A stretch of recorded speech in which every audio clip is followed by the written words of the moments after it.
Acabamos de ver os mecanismos de endurecimento para tornar o material muito resistente. Mas se for muito resistente, pode ficar frágil. A mecânica da fratura trata justamente de evitar que o material se comporte de maneira frágil. E vamos começar no módulo 25 por ver o que é uma fratura frágil.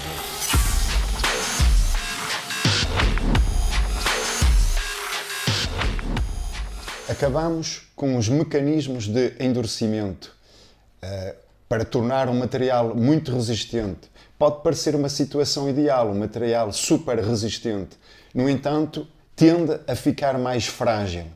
A mecânica da fratura permite justamente lidar com situações em que os materiais se tornam frágeis e evitar justamente uma ruptura frágil. O engenheiro mecânico odeia rupturas frágeis, gosta de rupturas dúcteis, em que o material avisa antes de partir, cede plasticamente antes de partir.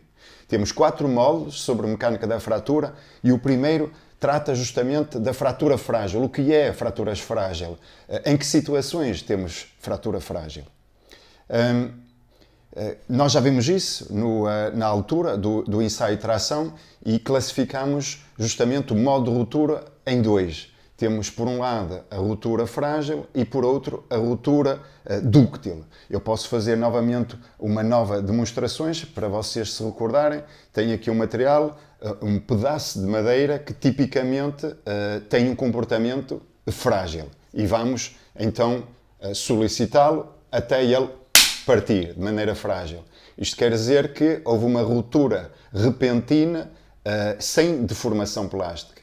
Por oposição, temos os metais que, quando solicitados, normalmente deformam plasticamente e avisam antes de partir. Estão a ver? Ele fica com uma deformação permanente, a tal deformação plástica tem um comportamento dúctil. E eu gosto justamente de ter este tipo de comportamento. No entanto, o mesmo material, este pedaço de metal, neste caso é alumínio, pode ter os dois comportamentos em função das condições do ensaio. Tanto pode ser dúctil como pode ser frágil. Tem aqui um gráfico justamente que mostra um dos fatores mais importantes que tornam o material, ou que tende a tornar o material frágil, que é a temperatura. Um aço, por exemplo, a baixa temperatura, a muito baixas temperaturas, menos 30, menos 40, tem um comportamento muito frágil. No entanto, a altas temperaturas, a temperatura ambiente, ou a 100 graus, tem um comportamento dúctil. Dentro do próprio material tem os dois comportamentos. E então, a baixa temperatura, o que acontece é que o limite frágil é atingido em primeiro, antes do limite dúctil, enquanto que a alta temperatura é ao contrário. Atingimos o limite dúctil antes do limite frágil e então ele parte de uma maneira dúctil. Existem outros fatores que tendem a fragilizar o material para além da temperatura. Tem a velocidade de deformação, uma deformação ou uma taxa de deformação lenta leva a um comportamento dúctil, enquanto que uma solicitação rápida tende a tornar o material mais frágil. E ainda tem outro fator que é o entalhe. O entalhe tende a fragilizar o material. Vocês sabem disso, quando querem, por exemplo, cortar um pedaço de vidro, fazem um entalhe e ele parte facilmente. Até agora, em termos de ensaios mecânicos, vimos o ensaio de tração, o ensaio de dureza, e esses ensaios são muito úteis, sobretudo o ensaio de tração, é muito completo, permite determinar muitas propriedades, mas não permite determinar o efeito justamente desses fatores fragilizantes. A temperatura, até podemos pôr numa câmara, mas é mais complicado. A velocidade do ensaio é limitada, é estático basicamente, e não tem entalhe o provete. Portanto, precisamos de outro ensaio que tenha em conta esses parâmetros. E o ensaio que normalmente é usado é o ensaio Sharpie, ou ensaio de tenacidade ao choque, ou ensaio de resiliência. Tem estes 3 termos. Atenção que o termo ensaio de resiliência engana, porque na verdade não mede a resiliência, é um abuso de linguagem por tradução do francês. O que ele mede, na verdade, é a tenacidade ao choque. Então, tem aqui a explicação do ensaio. O provete está aqui representado. Eu posso mostrar-vos também, ok? Um provete com estas dimensões e, como podem ver, tem aqui um entalhe em V. O entalhe também pode ser em U, ok? Um provete muito pequeno e então o efeito do entalhe está aqui incorporado, ok? No meio. E o ensaio consiste num impacto, portanto estamos a incluir o efeito da velocidade de deformação, ok? Muito rápido. Neste caso é efetuado com um pêndulo, mas pode ser feito com outro dispositivo, por exemplo, uma queda de um peso que se levanta até uma altura elevada, liberta-se e permite o impacto do provete. Aqui é um pêndulo, então levanta-se a haste até uma determinada altura inicial e o provete é colocado na base aqui do dispositivo. Sem provete, se libertarem o pêndulo, ele volta exatamente para a mesma posição do outro lado, ok? Se tiver o provete, quando libertem o martelo na extremidade do pêndulo, o provete vai absorver alguma energia, então a altura final vai ser inferior. E então podem deduzir a energia que o provete absorveu, sabendo qual é a diferença de altura. É óbvio que durante o ensaio não vão estar a medir isto. A máquina dá diretamente a energia absorvida. Vamos fazer o ensaio Sharpie. Não vamos usar um pêndulo, como é normal, mas vamos usar uma drop weight. Drop weight em inglês, em português, queda de peso, com esta máquina. Mas o princípio de funcionamento é muito semelhante. Temos um peso que nós vamos levantar, vai ficar com uma energia potencial. No momento seguinte, vamos libertar, a energia vai se transformar em energia cinética e vai partir um provete em V, Sharpie V. O material que vamos testar é o aço ST37, muito utilizado, que tem uma estrutura CCC, cúbica de corpo centrado. E vamos começar por fazer o ensaio à temperatura ambiente. Vou levantar então o peso e agora vamos fazer o ensaio.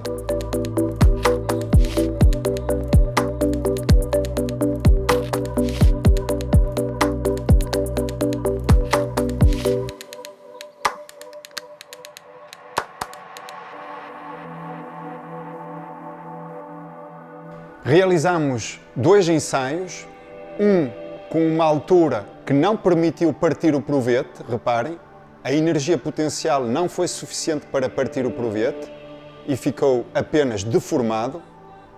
No momento seguinte, levantamos o peso a uma altura superior e aí sim partimos o provete com uma ruptura claramente dúctil, com muita deformação plástica. O ensaio é realizado à temperatura ambiente, mas se quiserem avaliar então o efeito de uma baixa temperatura sobre a tenacidade ao choque, podem realizar a baixas temperaturas e também a altas temperaturas. Junto aqui ao provete, podem incluir uma pequena câmara que vai aquecer ou arrefecer o provete. E se representarem num gráfico os resultados obtidos, em que no Y aparece a energia e no X aparece a temperatura, tipicamente pode aparecer uma curva deste género. Portanto, esta aqui é representada. Isto, sobretudo, para os materiais CCC, como no caso de um aço, ok? E claramente distingue-se aqui 2 tipos de comportamentos. A alta temperatura, estão a ver que ele absorve muita energia. A baixa temperatura absorve muito pouca energia. Tem claramente 2 comportamentos totalmente distintos. A alta temperatura tem um comportamento dúctil, vai deformar muito plasticamente, vai absorver muita energia. A baixa temperatura absorve muito pouco, é muito frágil, é parecido com um compósito, com um cerâmico, na verdade, com um vidro. E se observarem a superfície de fratura, é muito clara e muito fácil de entender. Tem aqui a representação de 3 situações, uma no patamar dúctil, outra no patamar frágil e outra na zona de transição. Eu também tenho provetos para cada uma aqui dessas situações. Este provete na zona dúctil, estão a ver? Ele tem uma elevada deformação plástica, dá para ver aqui, lateralmente, e uma superfície altamente irregular. Posso mostrar-vos o outro extremo, que é uma ruptura frágil. Não tem absolutamente nenhuma deformação plástica. E a superfície é muito lisa e até brilhante. Diz-se cristalina. Okay? E depois tem a situação intermédia, que é um misto dos dois. Estão a ver? Tem menos deformação plástica do que no patamar dúctil, mas muito mais do que no patamar frágil. E tem uma zona baça, com nervos à volta, dúctil, e no meio, mais brilhante, que é a superfície frágil. Portanto, é um misto dos dois. Este, ok? Aqui define-se, ou pode-se definir, uma temperatura de transição dúctil frágil, uma temperatura muito importante. E existem basicamente dois critérios. Há um critério baseado sobre o nível da energia, tipicamente usa-se 20 joules, ok? E então para 20 joules determina-se a tal temperatura de transição dúctil frágil. Mas há outro método, que é usando a percentagem de cristalinidade, que vale 100 aqui no patamar frágil. Eu mostrei-vos a cristalinidade, a zona brilhante é 100, toda a área é brilhante, toda a área é cristalina, vale 100 aqui. E na zona dúctil vale 0, não tem nenhuma zona cristalina. Ok? Portanto, tem aqui um gráfico que vai de 0 a 100. Para 50% tem a temperatura de transição dúctil frágil, que é outra maneira de determinar, que vai dar um resultado diferente do critério usando o valor energético. Mas são duas maneiras diferentes de calcular a temperatura. Okay? Fizemos um ensaio de tenacidade ao choque à temperatura ambiente do aço ST37, que tem um patamar dúctil. Agora vamos fazer o mesmo ensaio, mas a baixas temperaturas. Vamos usar azoto para arrefecer o provete a temperaturas bem inferiores à temperatura ambiente, à volta de menos 30 graus. E vamos ver o que acontece em termos de energia absorvida.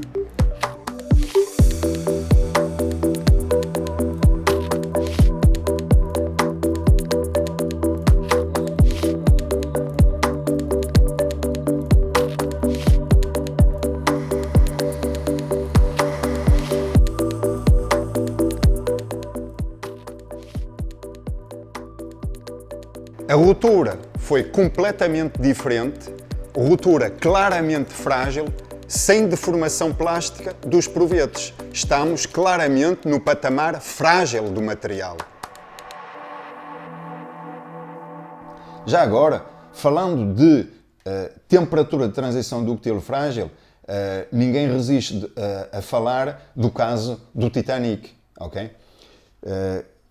Na altura, os engenheiros ainda não tinham conhecimento justamente deste conceito de temperatura dúctil frágil. E o aço que foi utilizado está aqui representado, o seu comportamento. E até tem duas curvas, uma que diz Titanic longitudinal e outra Titanic transversal. Aqui a energia absorvida versus temperatura. Isto tem a ver com a direção de deformação plástica, de laminagem. As chapas usadas no navio não são isotrópicas, no sentido da laminagem, no sentido da deformação plástica tem uma propriedade, no sentido transversal tem outra. Se medirem no sentido longitudinal, ele absorve muito mais energia, e então tem esta curva. No sentido transversal, muito menos. Mas, quer no sentido longitudinal, quer no sentido transversal, se repararem para um critério de 20 joules, a temperatura de transição dúctil frágil é aproximadamente a temperatura ambiente. Ora, as águas, na altura do acidente, estavam aproximadamente a 0 graus. Isto quer dizer que o aço estava no seu domínio frágil. Ora, isto não ajuda. Depois do impacto com o iceberg, a fenda propagou-se muito rapidamente. Hoje em dia era impensável usar um aço deste tipo, mas na altura era o melhor aço que havia. Mas estava muito sujo, entre aspas, tinha muitas inclusões, partículas duras, defeitos que vêm do processo de fabrico. Não dava para fazer melhor. No entanto, há muitos navios da altura que duraram dezenas de anos, não é? A causa principal, obviamente, foi o impacto com um iceberg. Mas se compararem o aço do Titanic com um aço semelhante dos nossos dias, mas fabricado com métodos de elaboração muito mais finos, e este é o comportamento que vocês têm, não tem nada a ver. O patamar dúctil é muito superior, e depois o mais importante é que para 20 joules a temperatura de transição dúctil frágil anda à volta dos menos 30 graus, portanto, claramente, à temperatura de 0 graus, estamos num domínio em que o aço absorve ainda muita energia. Portanto, claramente este dava uma situação muito mais segura do que o aço que foi usado no Titanic. Eu falei há um pouco no provete com o entalhe em V, no entanto, também existe um entalhe em U e os resultados vão ser diferentes. Porquê? Porque o entalhe em V é mais severo, o entalhe concentra mais tensões na raiz do entalhe do que o ensaio U, e então vai dar resultados diferentes. A temperatura de transição dúctil frágil com o Sharpie V é superior àquela obtida com o Sharpie U. E depois depende do tipo de material, não é? Todos os metais vão ter temperatura de transição dúctil frágil. Aliás, há alguns que não têm. O CFC é tão dúctil, tem tantos sistemas de alisamento que mesmo a temperatura baixa, menos 30 graus, continua a absorver muita energia, reparem. Por exemplo, é usado metal CFC para transportar azoto. Aqueles caminhões que vocês veem que transportam azoto são feitos de um aço austenítico, que é CFC. Se por acaso houver um impacto, ele tem comportamento dúctil. CCC típico dos aços. Os aços de alta resistência ou outros metais de alta resistência não têm. E não têm, são frágeis a qualquer temperatura. Os HC também frágeis a qualquer temperatura. Acabamos de ver em que situações é que temos uma situação frágil. Os aços, acabamos até falando de aços de alta resistência, metais de alta resistência, são materiais que, em termos de resistência, maravilhoso, têm resistências muito elevadas. Já agora, os cerâmicos também têm resistências teóricas muito, muito elevadas. É muito, muito difícil de formar plasticamente um cerâmico. À partida, podem ser vistos como materiais muito bons. No entanto, tem um problema, é que são muito sensíveis a concentradores de tensão, muito sensíveis, particularmente até a fendas. E todos os materiais contêm alguma fenda. Os cerâmicos, por exemplo, são materiais que tipicamente apresentam muitas fendas devido ao método de liberação. E o que vai acontecer é que não vamos conseguir atingir as resistências teóricas desses materiais, porque justamente são muito sensíveis a fendas. E o que vai acontecer é que para estes materiais, a ruptura vai resultar da propagação muito rápida de uma fenda de material e, tipicamente, o ensaio de tração vai ter este aspecto. Não chegamos às resistências teóricas, vai romper a uma tensão muito mais baixa devido à presença das fendas.